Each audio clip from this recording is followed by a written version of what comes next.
नमस्कार, मैं हूं वैभव कुमार। आप देख रहे हैं डीएनएन हिंदी। पंजाब में बहुजन समाज पार्टी के पास एक बहुत ही अच्छा मौका है, क्योंकि पंजाब बहुजन समाज पार्टी की एक तरह से कर्म भूमि रहा। मान्यवर कांशीराम साहब ने पंजाब को जब तैयार किया तो पंजाब ने बसपा को परिणाम दिए थे। और पंजाब इसलिए महत्वपूर्ण है क्योंकि पंजाब में भारत के सभी राज्यों में सबसे अधिक अनुसूचित जाति का प्रतिशत है। लगभग लगभग 32 से लेकर 35% की पंजाब में दलित समाज की आबादी है। और वो मान्यवर कांशीराम साहब को बेहद सम्मान की नज़रों से देखता है। हालांकि बसपा को विधानसभा चुनावों में अगर आप बात करेंगे तो 9 विधानसभा सीट तक मिली है, यानी कि अगर हम 1992 और 97 की बात करें तो 9 सीट मिली है। उसके बाद कुछ कम सीट हुई, लेकिन उसके बाद से लेकर अब तक 2022 में केवल एक विधायक जीता।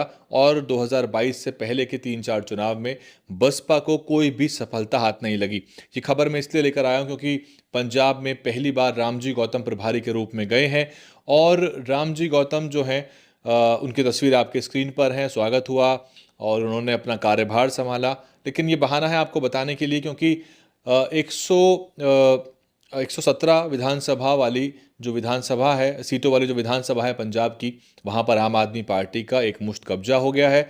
उन्होंने 90 के पार सीट ली और उसमें बड़े पैमाने पर दलित समाज का योगदान था, क्योंकि वो दलित समाज जो परंपरागत रूप से कांग्रेस पार्टी को वहाँ वोट कर रहा था, उसने शिफ्ट किया और वो सीधे आम आदमी पार्टी की तरफ गया। लेकिन आम आदमी पार्टी में जिस तरह का बिखराव आपको नजर आ रहा है और जिस तरह से भाजपा उनके पीछे लगी हुई है, आपने देखा किस तरह से उनके सांसद जो थे वो सीधे तौर पर भाजपा में शामिल हो गए, 7 सांसद राघव चड्ढा के नेतृत्व में। और विधायकों को लेके भी उठापटक अब कभी कभी देखने को मिलती है और आगे चल के ये स्थितियां गंभीर होंगी।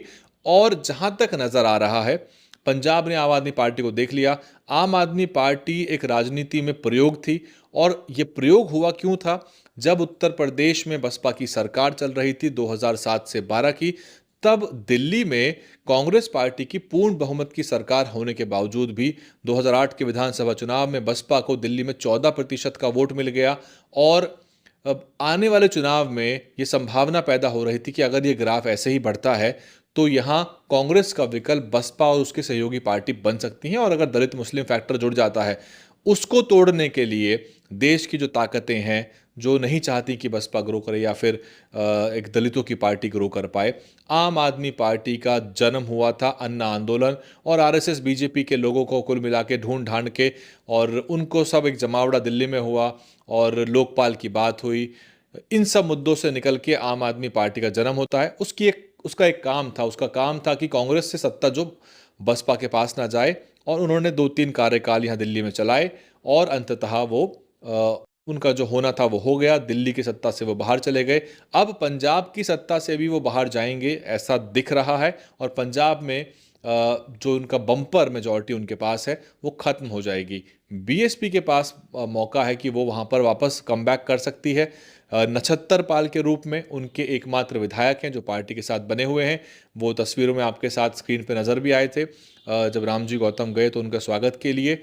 और बीएसपी के पास पुराना इतिहास है। शिरोमणि अकाली दल के साथ जब गठबंधन हुआ था तो वहाँ पर 3 लोकसभा के सांसद जिता के आए थे।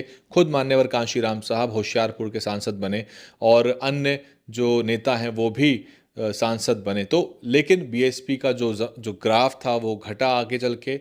और लोकसभा में तो खैर आगे चल के बड़े पैमाने पर रिजल्ट नहीं आए, विधानसभा में भी उनका ग्राफ डाउन गया। और पिछले चुनाव में जब एक माहौल सा बना था तो उसमें बसपा को 1 सीट आती है। हालांकि 1992 में 16% का वोट आपकी स्क्रीन पे आप देख सकते हैं, 16% का वोट बसपा को मिला था। ऐसे में उत्तर प्रदेश के बाहर बसपा को 4 राज्यों के अंदर कम से कम राज्य पार्टी बनना पड़ेगा। ये मैं चेतावनी के रूप में आपको बता रहा हूं, इसलिए बता रहा हूं कि उत्तर प्रदेश में अगर बसपा आंकड़ा नहीं जुटा पाती है तो बसपा को राष्ट्रीय पार्टी का दर्जा बचाने के लिए 4 राज्यों में राज्य पार्टी का दर्जा बनाना पड़ेगा। और वो राज्य हो सकते हैं पंजाब, मध्य प्रदेश, राजस्थान और कोई भी अन्य राज्य हो सकता है, बिहार भी हो सकता है। और हिमाचल प्रदेश में तो बसपा को इतना लाभ नहीं होता। उत्तराखंड हो सकता है, तो उत्तराखंड, पंजाब, मध्य प्रदेश और राजस्थान, ये 4 राज्य बसपा की राष्ट्रीय पार्टी का दर्जा आगे चल के बचा सकते हैं, क्योंकि अगर उत्तर प्रदेश में बसपा कमबैक नहीं करती है, क्योंकि अब बसपा के पास यूपी में गठबंधन के अलावा बड़ा चारा नहीं है, क्योंकि वो सक्रिय राजनीति में लौटना नहीं चाह रहे और पुराने पैटर्न पे काम चल रहा है। और अभी वर्तमान के हिसाब से हालांकि जनता चाह रही है, एक बड़ा तबका चाहता है कि वो दौर लौट के आए और मान्यवर कांशीराम साहब की जो मेहनत है वो फलीभूत हो और उसको ज़मीन पर उतार कर एक सच्ची श्रद्धांजलि मान्यवर कांशीराम साहब को दी जाए। ये पंजाब के लोगों के पास भी मौका है कि वो मान्यवर कांशीराम साहब को सच्ची श्रद्धांजलि देते हुए 2027 में जब चुनाव आएंगे, जब 117 सीटों के चुनाव होंगे, उसमें ग्राफ गिरना है, तय है ये। तो वो जो शिफ्ट होना है वोटों का आम आदमी पार्टी से, बसपा को एड़ी चोटी का जोर लगाना चाहिए कि वो शिफ्ट, वो स्विंग जो है वो बीएसपी की तरफ आए। अवतार सिंह करीमपुरी साहब जो हैं काफ़ी मेहनत कर रहे हैं, लगे हुए हैं, सक्रिय हैं, और रामजी गौतम वहाँ पे चुनाव प्रभार देखेंगे अगर उनको लंबा वहाँ पर काम करने का मौका मिला। हालांकि प्रभारी जल्दी बदल दिए जाते हैं, तो कहा नहीं जा सकता कि चुनाव के समय वहाँ कौन प्रभारी हो। और ये पंजाब के पास और बीएसपी के पास और वहाँ के दलित समाज के पास एक मौका है कि पंजाब में बसपा के पास एक बड़ी वापसी का मौका है।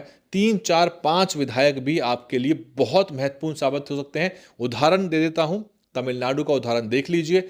मात्र 2 विधायक वीसीके के पास थे और वो अपनी शर्तों पर वहाँ पर नेगोशिएट कर रहे हैं और सरकार में वो किंग मेकर की भूमिका निभा रहे हैं। आप देख रहे थे डीएन हिंदी, पूरा विश्लेषण सुन लिया, समझ लिया। क्या कुछ आपका कहना है कमेंट करके बता दीजिए।